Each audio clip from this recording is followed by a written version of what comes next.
Welcome to Movie Time in 5. My name is Brian Hayes, and every week I provide a nearly 5-minute spoiler-free look at a new movie either released in theaters, on iTunes, or on one of your favorite streaming services like Netflix or Amazon Prime.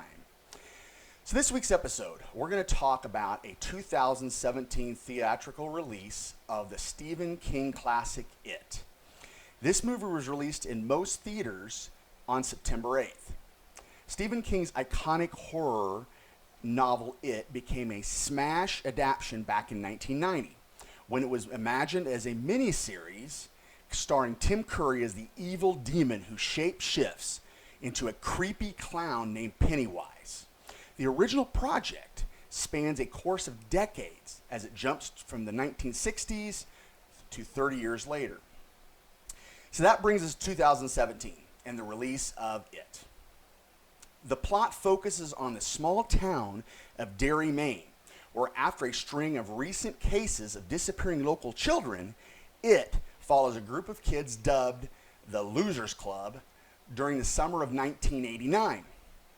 The movie focuses on the scary encounters the kids have with the shape-shifting demon entity, known to return every 27 years to prey on children's personal fears, of which some are downright terrifying and in other cases deplorable. The movie is truly broken into two different acts. The first act focuses on the encounters that each of the kids have with It as you delve deep into each of their darkest fears.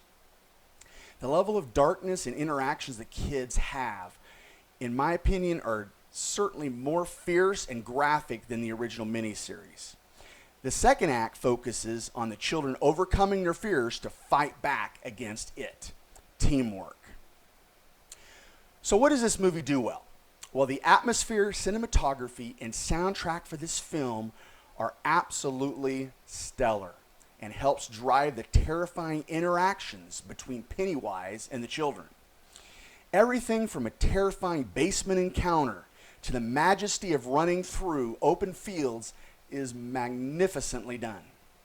The mix of terrifying moments, jump scares, is perfectly mixed with the both heartwarming and humorous coming-of-age challenges each of the kids have in their own unique situation.